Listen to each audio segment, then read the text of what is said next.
The Bostonian is Matt Perrault. This is our city. The book is Dave Sharapan. Pay him. Pay that man his money. Together, they are the Bostonian versus the book. You covered 12. Covered! Follow the show on Twitter at Boston versus the book. How do you like them apples? Bringing you the best insight on sports betting news, Matt and Dave's daily picks, and an entertaining and unfiltered dive into the sports betting industry. Here's Dave Sharapan and Matt Perrault. And here we go.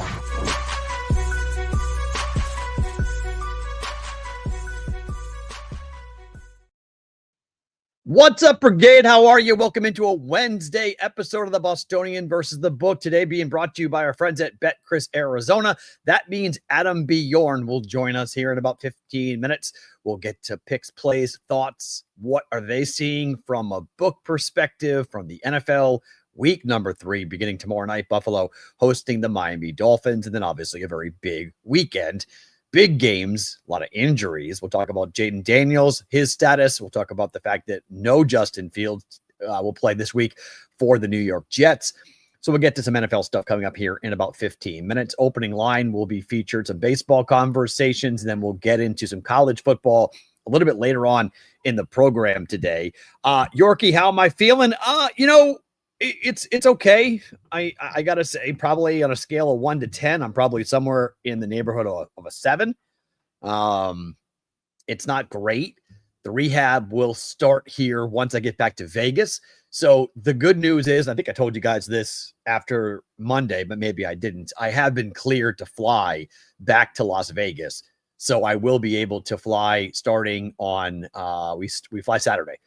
So I'm back Monday. We'll be back in Vegas for a traditional, normally typical set. So, and I'll be in Vegas for, I don't know how long, probably a while. I spent 5 weeks here in July. I'll spend 3 weeks here in September.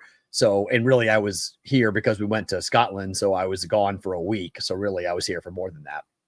But I've only been in Vegas for 3 weeks over the last, 3 months. So I'm desperately looking forward to just being in my own bed and being in my own house. So looking forward to getting back. So yeah, I'm feeling better, but the rehab's going to stink for a while. I was talking to somebody online yesterday who has gone through the same surgery that I went through with the torn pec muscle.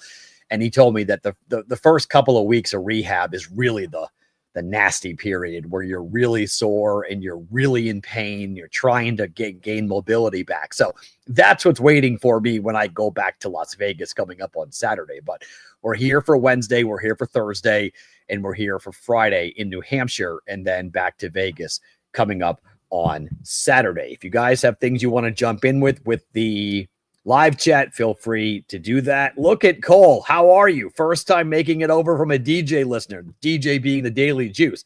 What's up, Cole? We call new people here to the program. We call you guys recruits. So you are a recruit to the brigade. So welcome. Thanks for being here. Thanks for coming on over and watching this show. I hope you guys will like it coming up here with that. Yeah, Ish, I almost had to do the show from a Starbucks today. That's true. Because speaking of the Daily Juice, I had to go ahead and do all of the Daily Juice stuff from a Starbucks this morning because Comcast here thought it would be a good idea to just, shut the internet off. So we had no internet in the house. So Amanda has to work. I have to work. So we had to go out, and for 3 hours, we were at a Starbucks this morning getting everything ready to go. So luckily the internet is up and going, as you can see. We're good. But that wasn't fun. I'm not going to lie. That was one of those moments where I was like, oh my gosh, what are we going to do here? How are we going to get this thing done?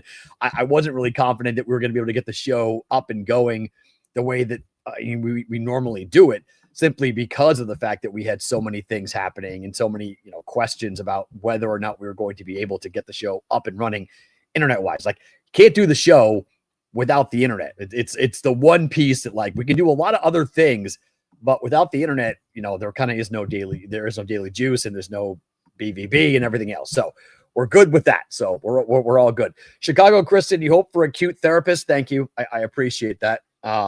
I've already gone down that road once before. So it's kind of funny you say that, because when I did my left shoulder, my physical therapist set me up with her best friend. So I got to be pretty close friends with my physical therapist for my left shoulder. So I've already gone down that road. So there's no questions with that. And I'm not sure Amanda would really be appreciative of that either. So I don't think we're going to be doing anything. I don't care if you give me, just give me someone who knows what they're doing. I'm not looking for anything on that level from my physical therapist. So, but we start that coming up next Tuesday, I think is my first PT appointment. So away we go with that. Speaking of away we go, we start the program with the opening line. Let's take a deep dive into the big dump.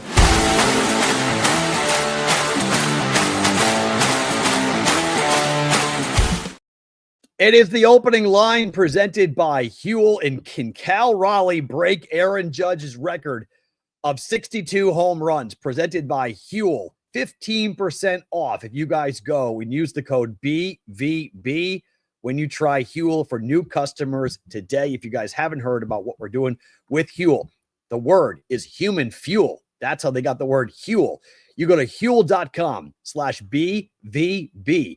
This is a meal. This is not a protein shake. This is a 400 calorie, 40 grams of protein, 27 vitamins and minerals, gluten-free, 100% vegan, no animal cruelty, and minimal packaging to impact the environment. I found these guys in Scotland when I needed to go and get something quick on the road, and I went, wow, this stuff's really good. And I thought, all right, let's poke around. What are you guys doing in the United States? They said, well, actually, we have distribution in the UK, but we're doing a subscription service now in America. Let's partner together and let's do something together. If you like the product, let's see what we can do. So if you are somebody who looks for good food fast and food on the go, this is not, again, a protein shake. This is not something you take before the gym. This is a legitimate meal. 400 calories in the bottle. That's a chocolate and strawberry or chocolate and vanilla on the screen, but we've got other things, multiple other flavors. They have iced coffee and strawberry, banana, and so many different of the prepackaged, and then vanilla and chocolate you can do your own thing with when you make it. Go to Huel, HUEL.com/BVB for more information. Let's talk about Cal Raleigh. Cal Raleigh last night passed Mickey Mantle for the most home runs by a switch hitting player in Major League Baseball history. There's a couple of things at play here that we need to talk about. The first is the number of games being caught by Cal Raleigh. Cal Raleigh has been behind the plate for 148 games this year for the Seattle Mariners. We have seen incredible seasons. We've seen Aaron Judge. I was physically at number 70 for Barry Bonds when he hit it in San Francisco. We've seen the Smash Brothers with Canseco and McGuire. We've seen McGuire and Sosa. We've seen these incredible home run hitters in Major League Baseball. Alex Rodriguez. So many of them, unfortunately, around the stink of the steroid era. So Aaron Judge hit 62 home runs, sets the American League record, and everyone's like, whatever. I mean, if you've ever been in the presence of Aaron Judge, sure, everyone talks steroids, but that guy is a monster of a man. He is a huge human being. Cal Raleigh is a really interesting story. He's 28 years old. He's only been in the big leagues for a couple of years. In 2021, he was on the 40-man roster. He debuted, but he didn't do very much. In 2022, he got sent back down to AAA Tacoma because he was batting .083. He was striking out 32% of the time at the plate. In 2023, he became the first catcher to hit a home run on both sides of the plate in the same game, doing it at Fenway Park in consecutive at-bats. Last year, he started to really make his mark with home runs, but also defensively. He won the Gold Glove for the best defensive catcher in the American League, but then he won the Platinum Glove in 2024, which is the best player, period. Best defensive player, period. He won a Silver Slugger. He was a finalist, rather, for the Silver Slugger for the third consecutive year. This past spring, the Mariners gave Cal Raleigh a 6-year, $105 million extension with a 7th-year, $20 million vested option down the road. $2 million signing bonus. You want to talk about a bargain? Cal Raleigh is an absolute bargain of a player at the moment. He hit 2 more home runs last night. Came up 2 home runs. He passed Mantle for the most by a switch hitter. And then he tied Ken Griffey Jr. for the record, 56 home runs in a single season. 56 home runs in a single season for Cal Raleigh. But if you look at Cal Raleigh's accomplishments and you look at what the betting markets have said about Cal Raleigh versus Aaron Judge, it's not really even a fair fight. Cal Raleigh is not going to win the MVP. It's going to go to Aaron Judge. It's been Aaron Judge forever. It's been Aaron Judge since spring training when it was minus 10,000 and then minus 20,000. And then about a month and a half ago, Cal Raleigh became the odds-on favorite to win the MVP. And that has since become somewhat of impossibility. You have to ask the question, is this the most impressive season ever from a home run hitting perspective? And the reason is catching. This guy is a catcher. Maybe I am a little bit biased because of the abuse that catchers take. You have so many bumps and bruises throughout the entire Major League Baseball season that when you're the primary catcher for a team, you don't have the same off days or the same nights as everybody else. You can sit out in right field and you can kibitz with the guys in the first row. You can be watching around and taking your mind off baseball. You're shagging fly balls. If you're playing right field, left field, I mean, okay, maybe you get the ball hit to you, 3 times a game, 4 times a game? As a catcher, you're involved with every pitch. You're involved with every single pitcher that comes out of the bullpen. You got to know what he's good at and what he's not. You got to know what he wants to accomplish and what he can't. You got to know whether the guy is going to be strong against this type of hitter and whether or not it's actually going to work with a game plan that you're going to be presented with by the pitching coach. It is full-on mental, locked in at all times. Oh, yeah, by the way, guys now come out of the bullpen throwing 100 miles an hour.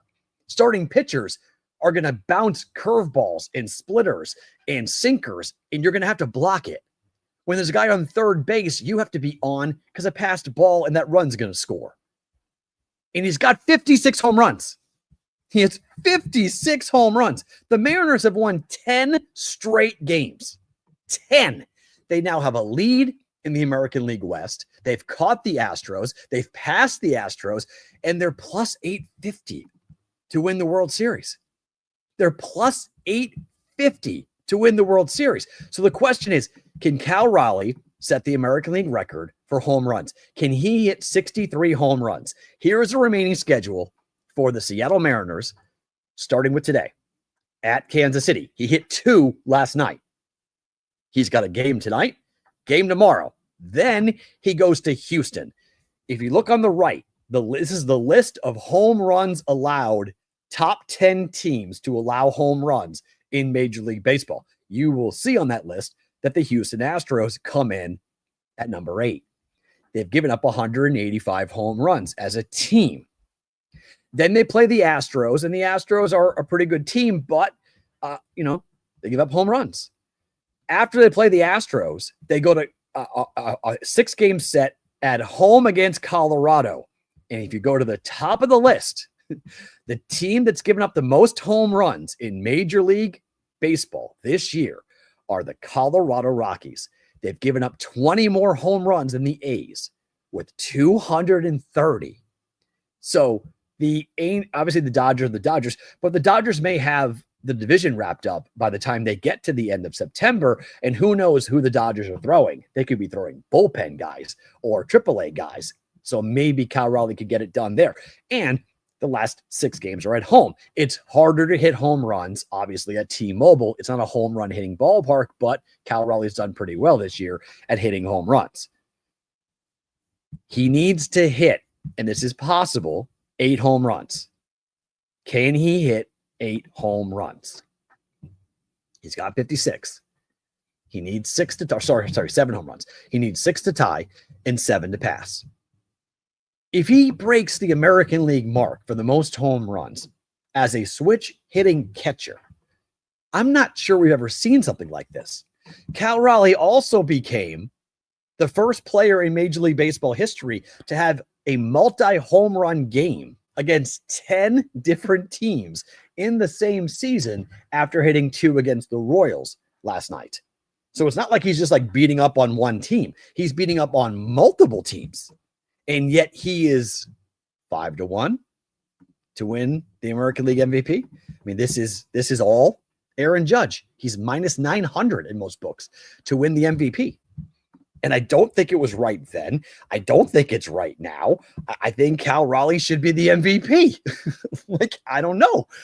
He's, in terms of the impact that he has, I know that Aaron Judge is Aaron bleeping Judge. I understand all that. But Aaron Judge plays in the outfield. Cal Raleigh's a catcher, a switch hitting catcher on top of that. This is one of the most remarkable single seasons we have seen. And look I'm 48. I lived through the steroid era. I know what everyone wants to say and accuse and blame and question. I get all that. I pray that this is completely accurate, completely legitimate. Nothing is being taken by Cal Raleigh, because the Big Dumper, which his mom hates that nickname, by the way, and I kind of get why, but he was given to it in 21 and it stuck, and it's been his nickname for a while, that this guy has been a machine hitting home runs this year while also catching. You can miss me with the average conversation. Oh, his batting average sucks. He's a catcher. He's a catcher. Is it all or nothing? Sure, it's all or nothing. That's fine. But he's hit 56 home runs, and he has caught nearly 150 games in Major League Baseball. That two combined with a 10-game winning streak for the Mariners, with what this guy has been doing, to me, it's the most impressive home run single season. More impressive than Bonds, because as we know, as what happened with Barry Bonds. As a catcher, as a switch hitter, you break Mickey Mantle's record. You tie Ken Griffey Jr. You're going to pass Griffey Jr. And you might just go and take down the American League home run record. He needs 7 home runs. 63 would break it. He's got 56. And he's got 6 games against the Astros and the Rockies, where the pitchers, they like to give up home runs. Let's talk some football. It's a Wednesday. That means it's time to talk to BetCris Arizona's our one and only Adam Bjorn joining us here on the Bostonian versus the Book. Adam, how are you? Good to see you. Welcome back to the program. What's going on this Wednesday? Just getting ready to head to the airport and take another flight. I am back in Costa Rica. I had to check on the kids for a few days and then out again in a few hours. You going stateside? You going to Jamaica? Where are you going?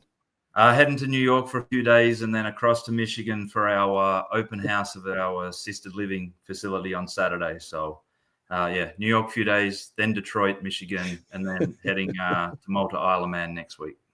Look at you, world traveler. Very cool. How was week 2 in the NFL for you guys? Because it was an interesting week. Week 1, we saw all unders. Week 2, we saw all overs. Good results or bad results for you guys? No, Sunday was horrible.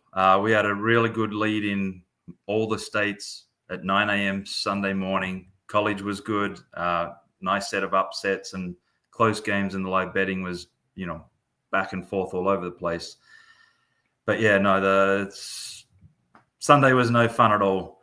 And then those overs, I was funny because I asked someone yesterday morning, there was a conversation, I think last Tuesday or something, about the 1 and 11 going under.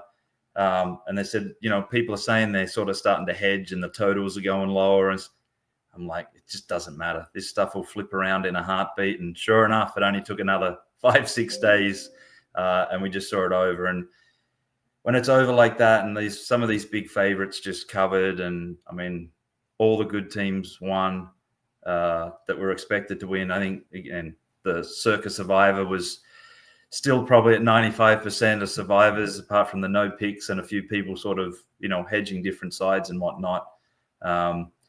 Cowboys I'm glad I was busy riding a train Sunday afternoon. I could not have handled sweating that with 3 of my survivors on that one. But I think teams are showing up as what we think the teams are. Jets, shit. Browns, shit. And it's sort of showing up very early. Like last year was really a mixed bag, I think. And December was horrible results with all the favorites covering and whatnot. It's a little bit earlier this season, and favorites and over just aren't a good combination. Do you guys see a lot of the money line parlays coming in? Because I've seen other bookmakers whining publicly about every money line parlay felt like hit because of the predictability of what Sunday looked like. Yeah, I mean, all the favorite, money line parlays. And then even looking at this week, I identified a couple. Packers, Seahawks have just been teased from the minute they opened. I'm looking at the charts, and they're just like 96% of the money's on those two teams. And when I dig in, I'm like, where's the money? Then I click the teasers button. It's all there, all down to pick 'em -1, +1, whatever the number was at. We just need one of them to get beat straight up this week, and it'll be a good week. I mean, the Packers, the number being 7.5, like it literally jumps off the page to be teased. Like you're telling me I can just pull it down below 7, pull it down below 3, and take the Packers under Matt LaFleur, who are 8-1 ATS on the road since 2019. Like that number, I was surprised. I thought that number would be higher. Where do you guys have the Packers right now? We're at 7.5. And apart from that, 6-figure of teaser money, there's really not been much other action on that. It's friendless without the teaser action there. You need the other side, obviously, because it's a teaser race. But you mentioned Seattle. How about the Chiefs? Are you guys seeing much teaser action on the Chiefs and the Giants? Because that number being 6 equally screams teaser action are going to come down for that game. Sure enough, I'm looking at the chart, the amount of money there, and then I just configure it. I get rid of the straight bets and parlays, and 93% of the money on the Chiefs is teasers.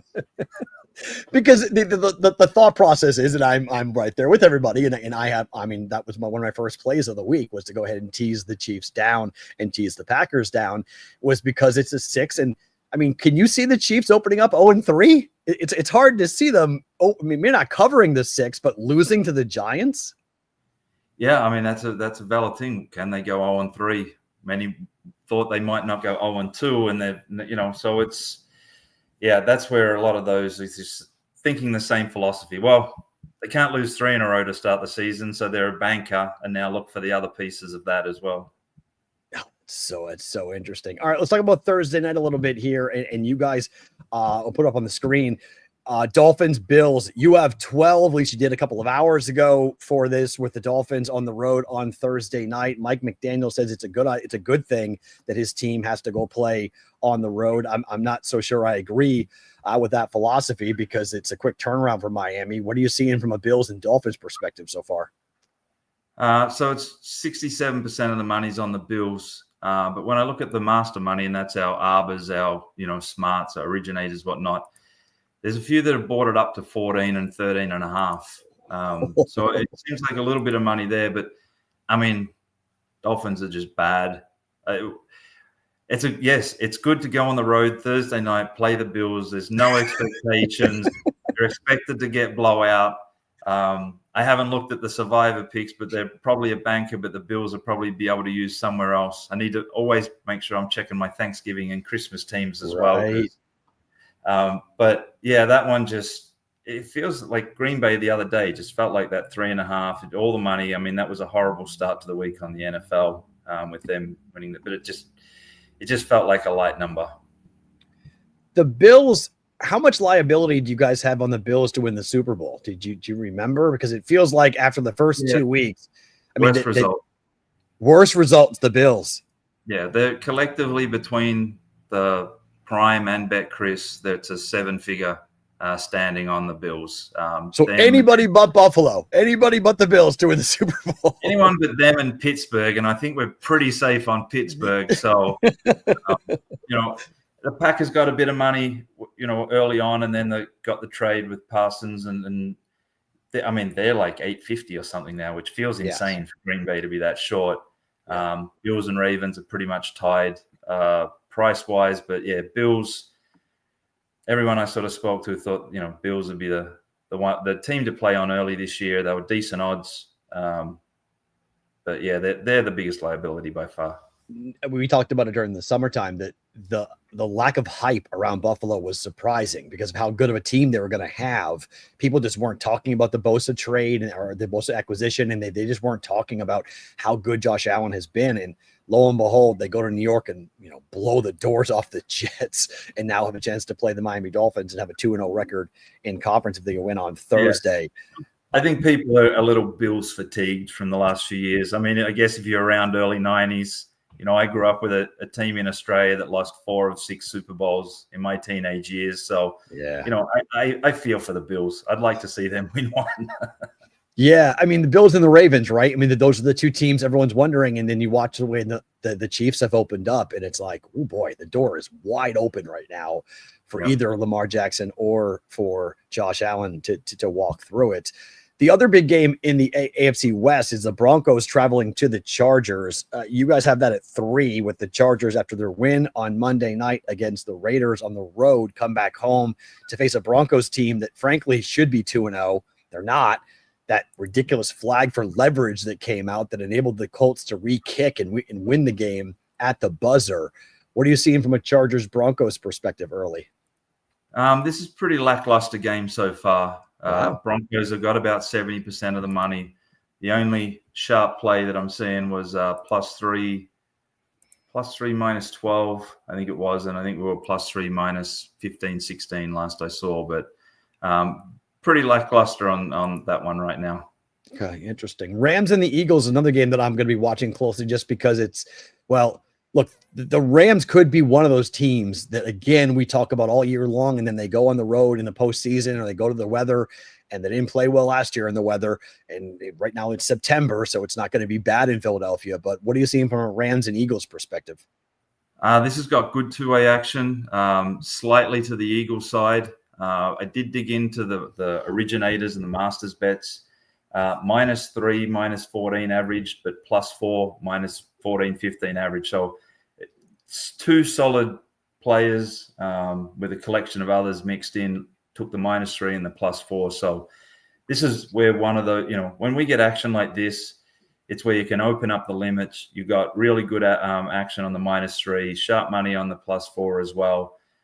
Seems like where it'll close, and you can kind of open up if no other information comes out between now and Sunday.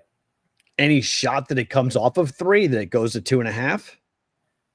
It'll only go to 3.5 if it comes off 3. I don't see any chance of going to 2.5. It's kind of 3 -20, I think, in some spots. And as I said, there's proper money at -3 with like laying the 14, 13. So it definitely not going to 2.5 unless there's some unforeseen information that comes out. That pops out, right? The Cowboys and the Bears, I've got 2 different questions for it. The first being the side.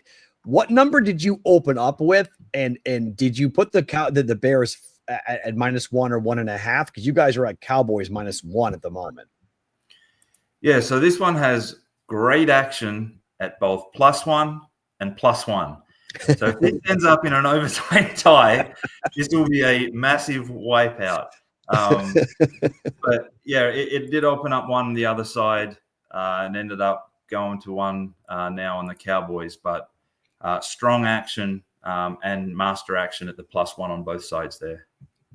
What do you think you'll close at? Because I'm stunned that the Cowboys are dogs. You guys don't have them as dogs, but there's books out there that have them at +1. What do you think the closing number is going to be?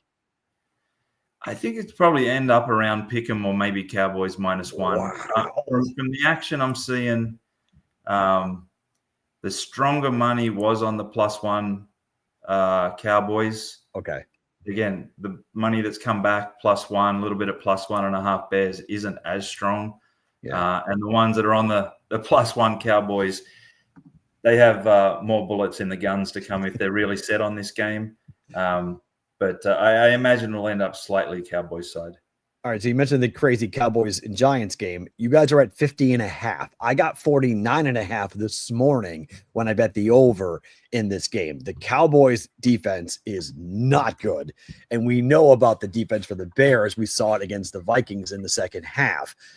50.5, I'm guessing there's not much resistance here, and it's all over money from you guys. Is that fair? Yeah, we opened 48. And it's gone all the way up. There's even some over 50.5. There is a little bit under 50.5 from a respected player, but it's not a lot. But yeah, most of it's over. I don't expect that coming down below 50 again.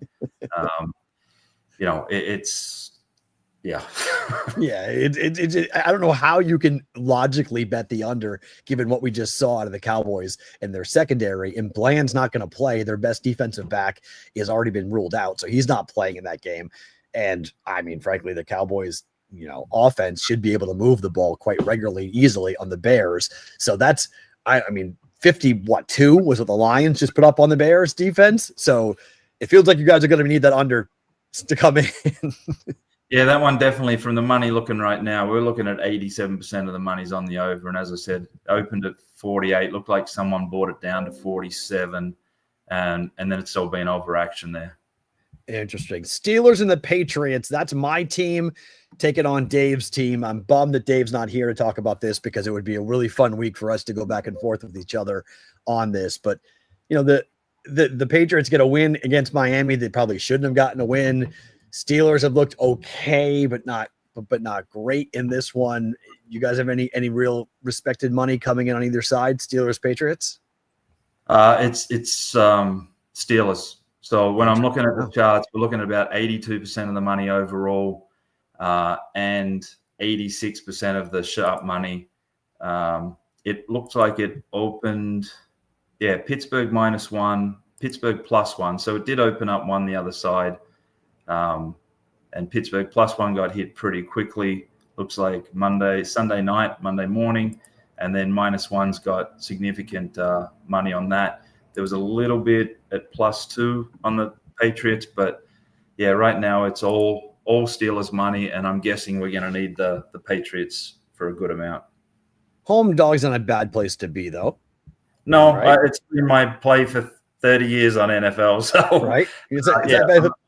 Happy to get the points at home from two pretty average teams. Right. I mean, that's not bad. I mean, that was my philosophy. It's my team, but I was like, well, shoot, if I'm going to take a dog, I'll just wait and let the number climb and take the Patriots at home. And, they looked not great in their first game. You were expecting them to play much better at home in their second game. So we'll see what happens after the win against Miami in a 1-1 mark. Look, I know the NFL always dominates college, and there's no real, it's a much bigger Sunday handle than Saturday. But when the Saturday slate for college isn't great, do you see even more action on Sunday for the NFL? Probably am seeing a lot more early action this week than previous weeks. The college, I sort of had a look quick through the charts. Arkansas, Memphis is a fairly heavy bet game right now. USC was one that opened 15.5. It's at 18 now, and it got hit heavy and hard. I think Monday morning, Monday afternoon. The Miami, Florida game's getting a bit of action, and South Carolina, Missouri. But there's no games that you're just like hanging out to see this week. But I think that's where once Saturday rolls around, people will get into it. The live is where I think we'll see a higher percentage on live when it's not as interested games, because again, they're just doing such a great job of laying these games out on, different stations over a period of time. But this is where I think, come Monday, looking at the numbers, we'll see a higher percentage of live bets than pregame with a schedule like this. When do you make your survivor selections for this weekend? You're going to be traveling a lot. Do you make it before you leave? No. So probably Friday night. I do have a very, very good proxy that Friday I was burnt last week, and I said, hey, I'm going to send him Saturday morning. And he was like, no problem. So I'm probably going to do it Friday night. If I look at it and it becomes an easy thing, I'll just get him in, while I'm in New York or whatnot. But right. This is a treacherous week. I mean, there are so many quarterback injuries for the NFL this week. This feels like one of those weeks where it's like, uh-oh, we haven't had the carnage week yet. It feels like this might be the week. And we've got a bunch of those favorites on the road as well. So that's where, those touchdown favorites on the road get played a bit. There was a few last week that, Cardinals are up strong. Carolina made a run but couldn't catch up.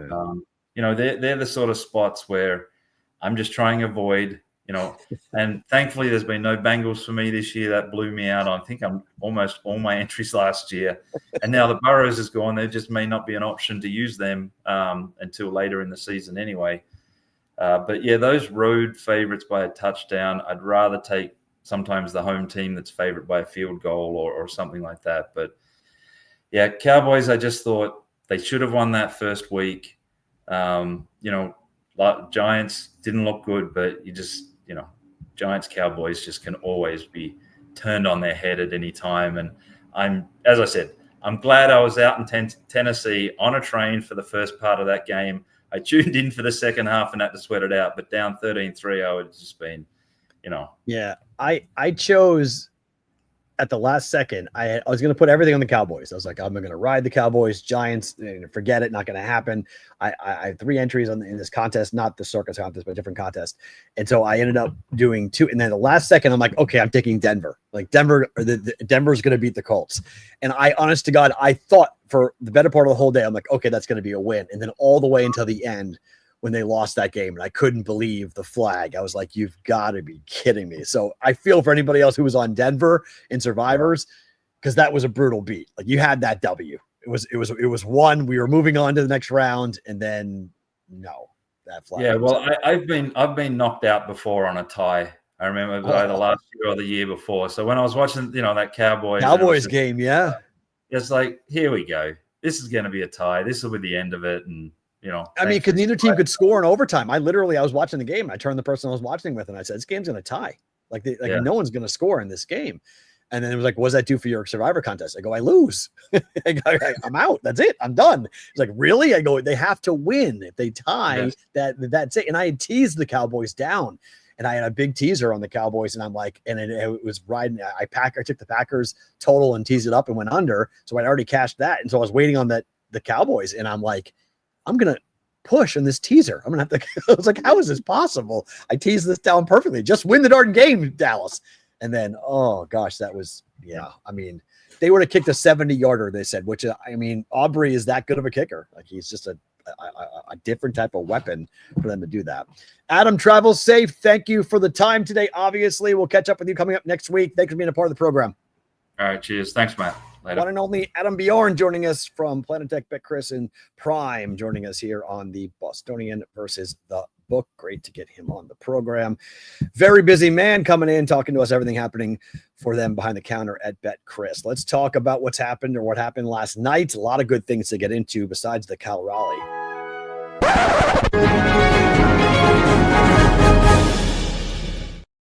Well, we haven't had one of these in a while. We've been missing it. We get to do a little watch. That would be a one and only Ohtani.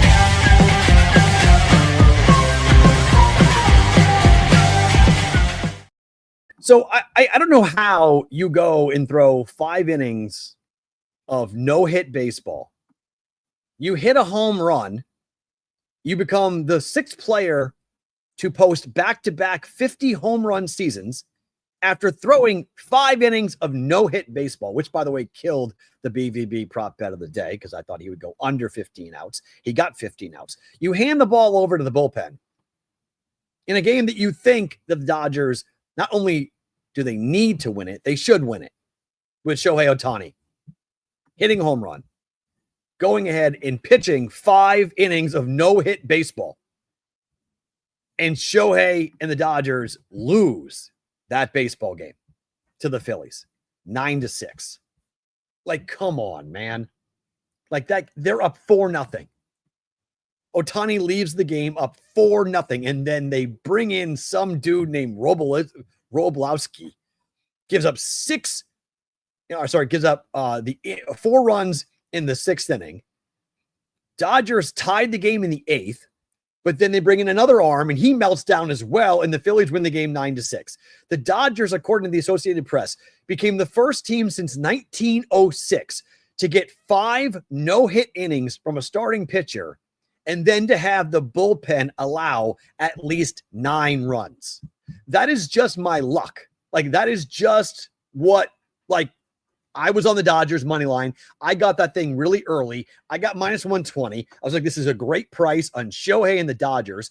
The Phillies won the night before. They clinched the NL East. You fade the team that clinched the night before, and you go ahead. I mean, it was ridiculous the way that game went last night.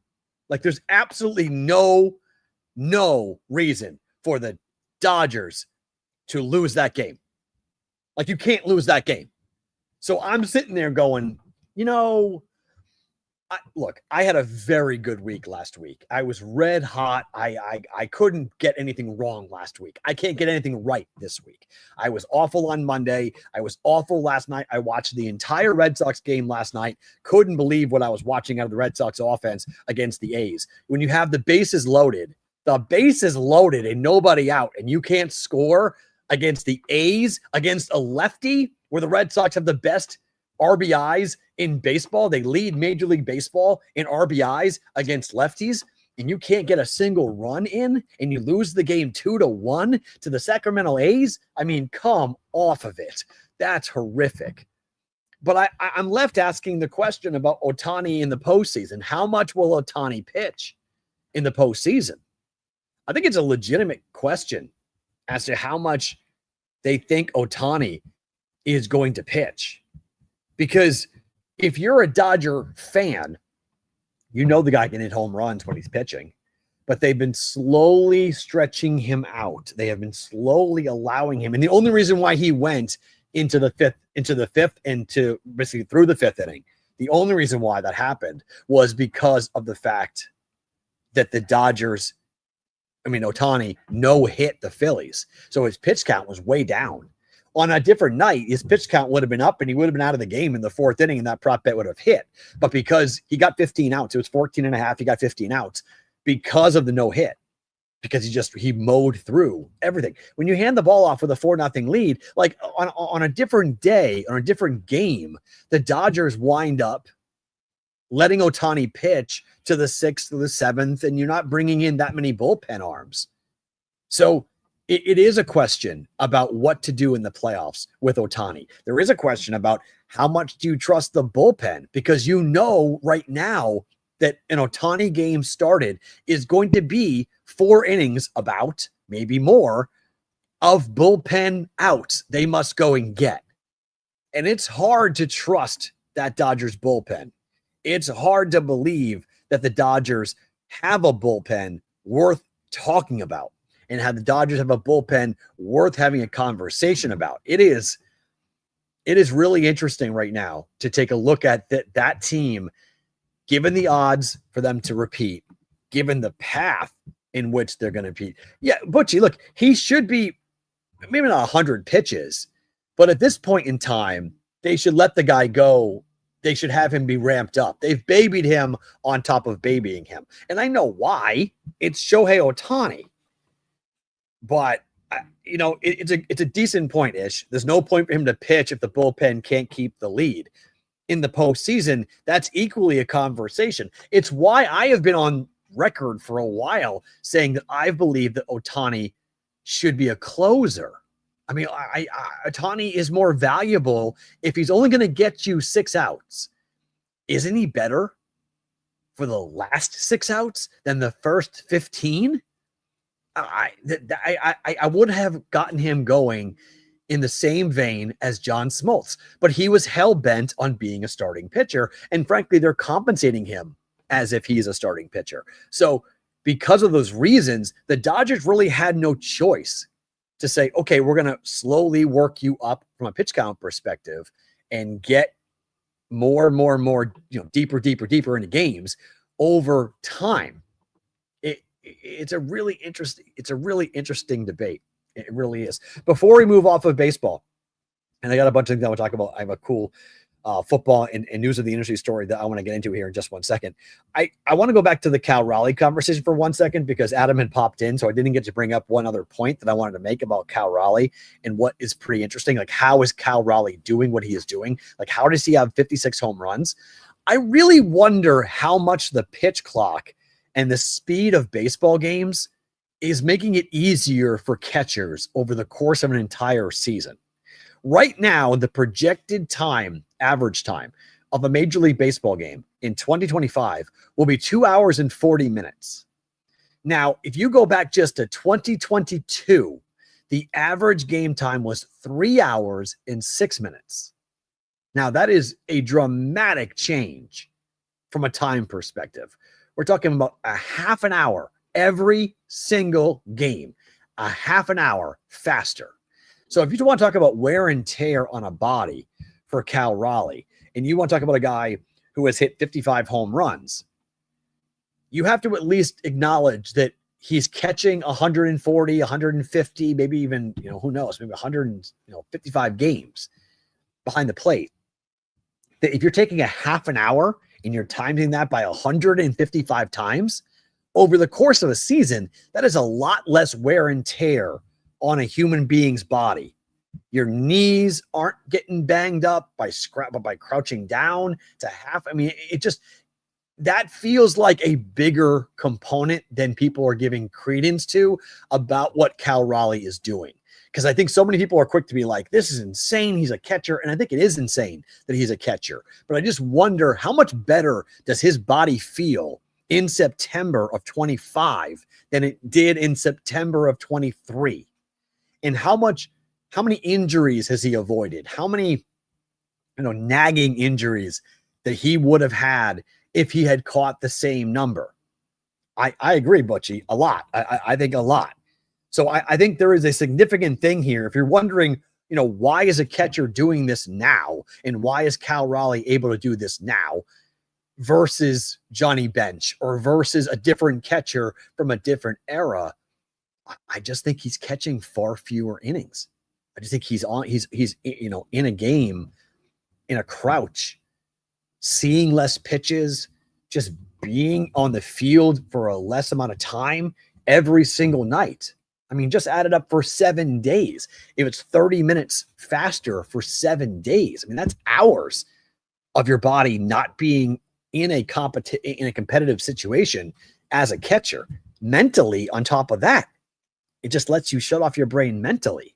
So I really wonder how much does that factor in to what Cal Raleigh is accomplishing this year, that he's not having to catch nearly as many games and he's not having to be a part of the offense and defense of the Mariners because the games are going so much faster due to the pitch clock, which maybe is just another benefit for why the pitch clock has been a good thing.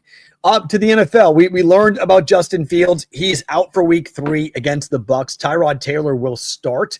Now, normally we hear about injuries tomorrow with the first injury report being released. So the fact that you've heard Aaron Glenn come out and say officially that, no, we're not going to play Justin Fields due to the concussion, he must be still symptomatic for the hit when he hit his head on the turf when he was falling backwards in the game against the Bills. So Tyrod Taylor will get the start, and that's why you have a competent backup if you are the Jets. But this is tough, man. The Bucs this is a team that is 2-0, who we talked about Baker Mayfield yesterday and just how good Baker Mayfield has been for the Bucs. And if you're a fan of the Jets, like, this is not what you want. This is the home opener here for the Bucs. It's going to be hot in Tampa. Your defense just, gave up way too many points so far. I mean, the Jets defense is, they're 0-2, and Aaron Glenn's defense has given up 30 points to the Bills and 34 points to the Steelers. Now you have this Bucs offense that, look, their offensive line isn't great. Okay. Baker doesn't have a ton of time to pass. They'll get Tristan Wirfs back and they'll be much better when that happens. But wow. 0-3 start for the Jets, 0-3 start for the Dolphins. And I mean, that's kind of it. Yeah, I think Tampa should be considered-ish for a survivor play. I think that's a good point. I do. I think it's I mean, are they going to change dramatically and be from week to week? I mean, are they going to keep up with Tampa because their defense can't stop anybody right now? Maybe they get better, and maybe things will change in the coming weeks. But for right now, no,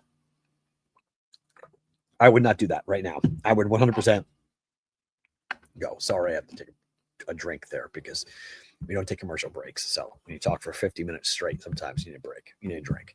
But Justin Fields out for week 3 here. That is 100% official for that. News of the industry is a really interesting story.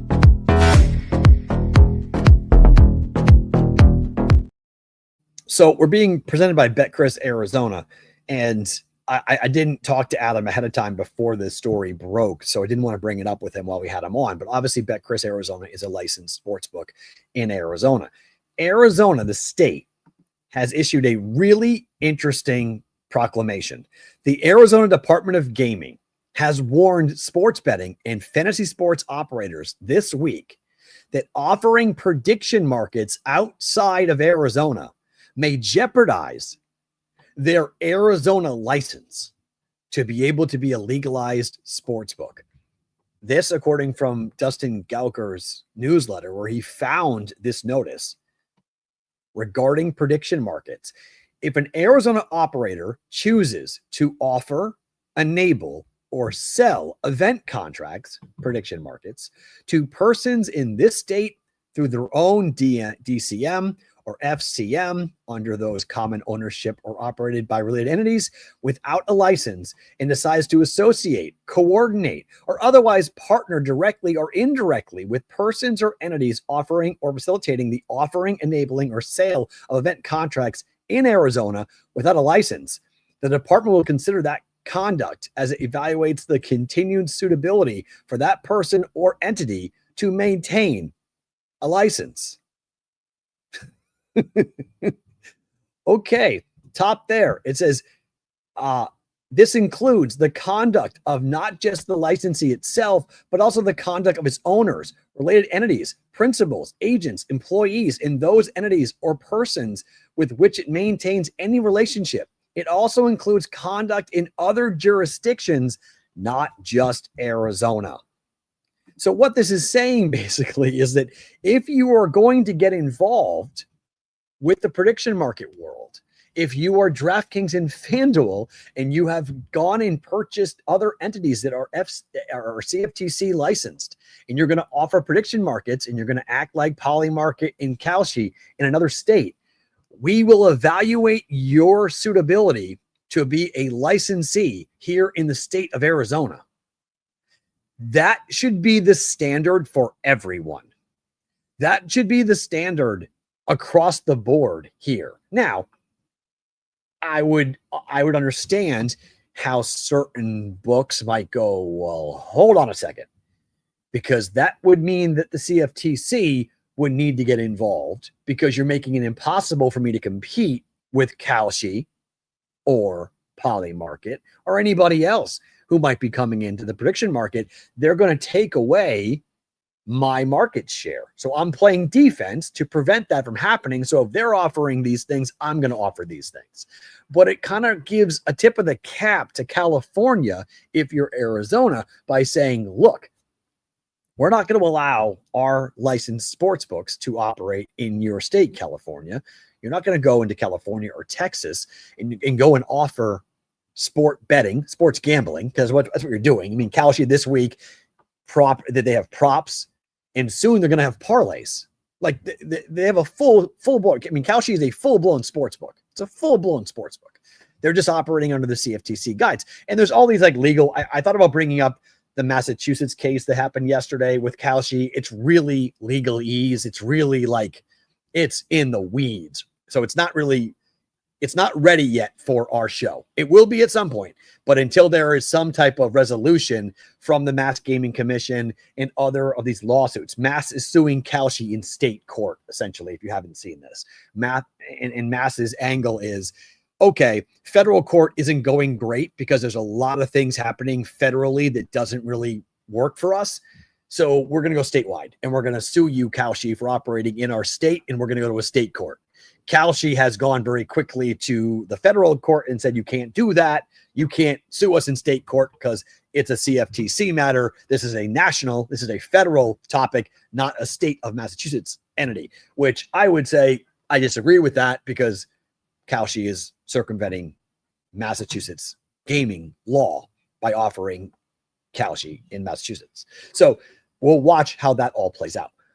But what's fascinating in my mind, what's fascinating about all of this, and Sonic, you're absolutely right. The Native Americans 100% have a huge say in all of this, and their court case is still going forward, and they will have a huge thing to say with this. But if the states come out and say, like, not just Arizona, but like universally, and I applaud Arizona for doing this, but every state should do this. Every state should go and say, if you are a legalized sports book in our state and you're going to offer sports contracts anywhere, you're gone. That's it. We're going to evaluate your license and we'll make it available to somebody else. New York, New Jersey, Ohio. So what I'm saying is you want to kind of isolate the growth of sports prediction markets and keep it just with Kalshi and Poly Market, because then you can attack them in the courts. If everyone starts offering this, and if there's a 50-state solution, you can't put the toothpaste back in the tube on this.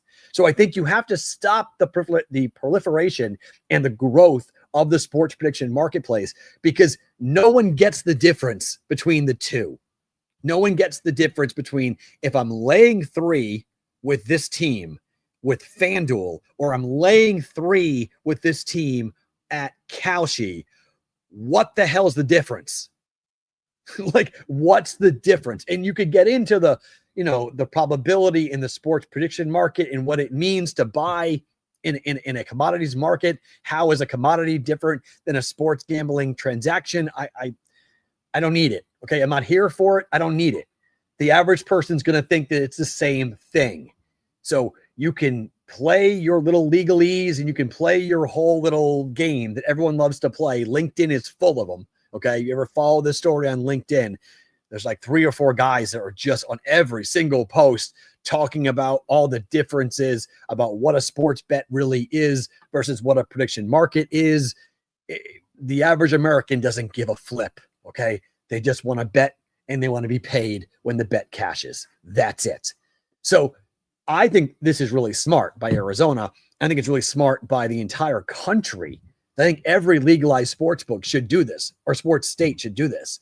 Now, will they? No, but I think that they should, because then we can just isolate Kalshi and isolate Poly Market and have those court cases play out. Now, the CFTC is just, again, this is the craziest story.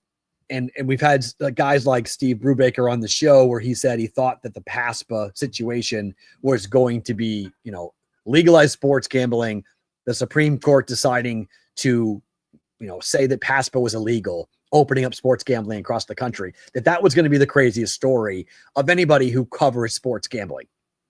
Well, we've been talking about this story on this show longer than most. Okay. And now it's great to see guys like Chad Millman and other people who have been in the space who are now today. Chad tweeted something about it. It's awesome to see more and more people in the sports gambling space starting to pay attention with all of this and saying, hold on a second. How is this going to be allowed to happen? Like, how is this being allowed across the country to happen?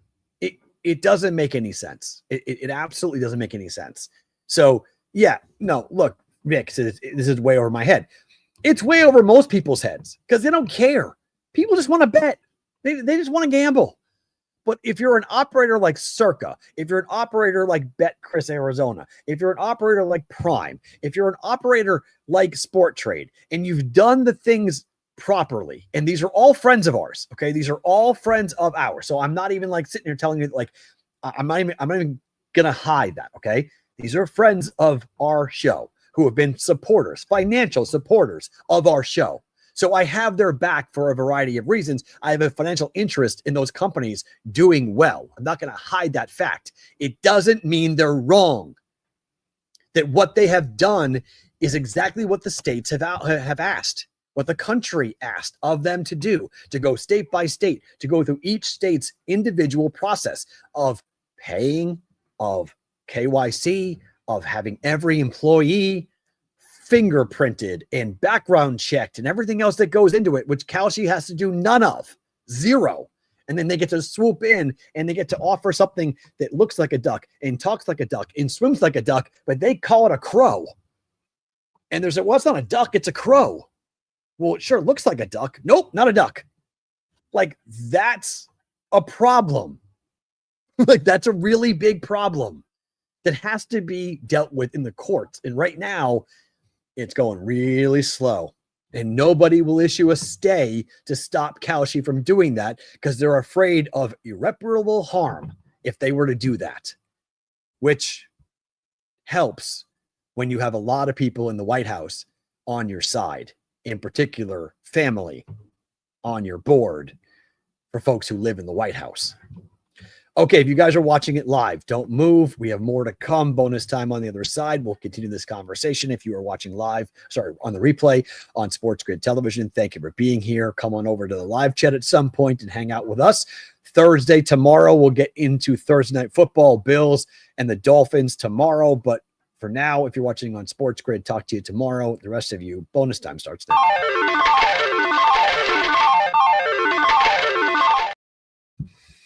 Okay, so just a couple quick more things on this. I think there's a lot of people who are going to, in the sports gambling space, I think there's going to be a lot of people who are going to start talking about this more and more as we go deeper in football season. And now that Kalshi comes in and they are full blown offering sports gambling everything. Like they're just not hiding anything anymore. And like they are just deciding to take all sorts of bets on all sorts of things. But I mean, you know, Tariq Mansour, the CEO of Kalshi, there's a video that's gone viral of him saying 18 months ago, I didn't know what a touchdown was. Like what? Like 18 months ago, he didn't know what a touchdown was. And people are like, oh, hold on a second. What? Like, you know, Kalshi is out there running advertisements, calling themselves the first nationwide legal sports betting platform. Like, think about that for a second. They are the notion that the sports, they are the first nationwide sports betting, legal sports betting platform. That's an advertisement. Just like, wait, what? So anyways, tomorrow we'll get into the prop bet situation. I wanted to talk about Cal Raleigh today. Opening line tomorrow. I already know the topic because the prop bet war is coming. Like, it's a lot of people are starting to ask the question about making prop bets illegal, and it stinks because I don't want that to happen. I am not interested in prop betting going away. I think there are certain micro markets that could go away, but there's a lot more of a refrain on this. A lot more of a refrain happening when it comes to how we're going to do this from a betting perspective. So we'll do that coming up tomorrow for the opening line coming up tomorrow. One more quick college football story, and then we'll get to my favorite thing about today. Dabo Swinney is daring anyone in the Clemson administration or boosters or NIL after the 1-2 start that if they don't like him and they don't want him around, to go ahead and fire him because they must not enjoy winning. He said, all I've done is win here. And there is some truth to that. All they've done is win here. That's true. But he's also incapable of operating a successful program in the current NIL world, which is not really a bad thing, to be quite honest. I mean, he's a man of character. He's a man who believes in developing talent. He wants to recruit high school kids. He wants to recruit them, develop them, and watch them go and flourish in his program and beyond. That system, that style of coaching and program building worked 10 years ago. It doesn't work now. Now you can be Miami. Now you can go spend a ton of money, go get the next great highly touted, highly compensated athlete to be a wide receiver, a quarterback, an offensive lineman, and you just get your budget and you build your team based upon the budget that's been given to you. And Miami's been given a ton of money. So Miami can go and do that. And so now Miami's getting all of the big, high profile, highly compensated athletes. You look at programs like USC, programs like UCLA. They're not living in the world as everybody else because they still think that like their brand matters. Their brand doesn't matter, unfortunately, at all. And it's been a hard fall for Clemson. And so Dabo Swinney is a national championship coach. Absolutely great football mind. But the anger to Dabo is his reluctant nature of going out there and getting recruits, going into the transfer portal, paying players, giving them big NIL deals. He's just not suited to this current world. And I'm not angry with him for not being suited for this current world. There aren't many who are suited for this world, but Dabo's not. And I think Dabo and Clemson both should have a long conversation at the end of the year and just find a peaceful transition. And then look at, if Alabama does blow out Kellen DeBoer, all right, bring him home. Bring him home and build a system where the general manager and get a talent, get a true GM. Hey, Dabo, guess what? You're not going to build the roster at Alabama. The general manager is going to build the roster. You're going to coach the roster that we give you. And you're not going to have much of a say, but we're going to have talent evaluators and we're going to run it like an NFL franchise. And you're going to coach because Dabo Swinney is a really good football coach. Dabo Swinney understands the culture at Alabama. He's one of theirs. So it makes complete and total sense for that to happen. If they blow out Kellen DeBoer, go and get Dabo Swinney, bring him home finally, and bring him home cheaper than what it would have cost 3 years ago when this was the last time they were having this conversation about Dabo Swinney and Alabama. And now Crimson Tide fans are like, we don't want him. He stinks. Well, he stinks because he can't recruit in this era. He can't do what needs to be done. So you don't ask him to do what needs to be done. You ask him to coach. So that's how I would pitch it to Dabo Swinney. Now, he may go, forget it. I'm not going anywhere. And he may not go anywhere else but Tuscaloosa to go and do that. But that's how, if I was going to project, how does Bama get back to a national championship contending team? And how does Dabo Swinney rebuild his own image in college football? Because right now, the bloom is completely off that rose. Go home. Go to Tuscaloosa. Go to the place that everybody dreamt, and you did too, that one day you would be the head coach of Alabama. But who is the GM? How much money does he have? And is he willing to just take whatever player is given to him? Because if he's not, yikes, then probably go somewhere else. And it probably would be smart to go somewhere else if you were Dabo Swinney.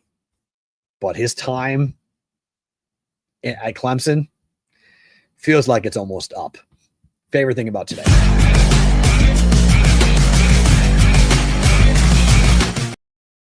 My favorite thing about today is that I am not betting today.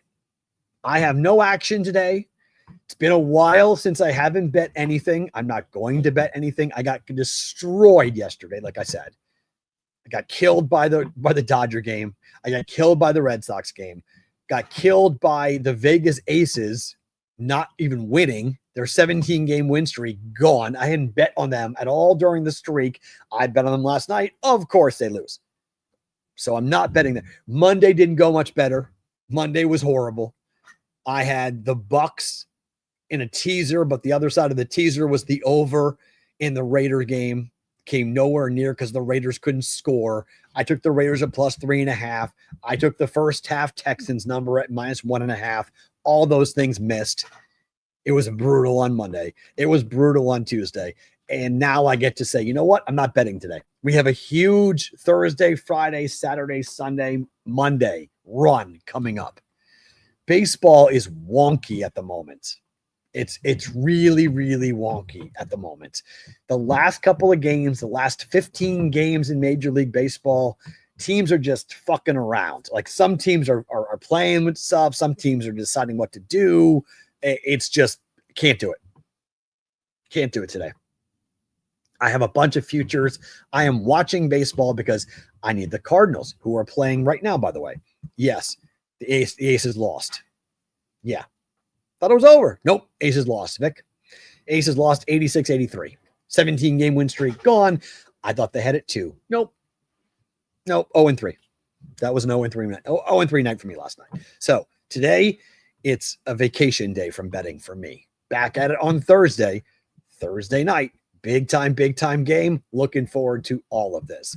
My thanks to Huel. Go to Huel.com/BVB for sponsoring the opening line this week. You can get 15% off your order by using that code BVB at Huel, which is human fuel, in case you know what that means, human fuel. BetCris Arizona. Awesome time with Adam Bjorn breaking down everything for the upcoming NFL weekend for week 3 of the NFL. If you didn't see any part of that, go back and watch that. Highly recommend it. Some really good nuggets from where the sharp money is coming in at BetCris Arizona. Good stuff with Adam. He joins us each and every week here on the program. Thanks to them for sponsoring the show here for football. We're back tomorrow on a Thursday. Looking forward to seeing all of you guys back here for a Thursday's episode of the Bostonian versus the Book.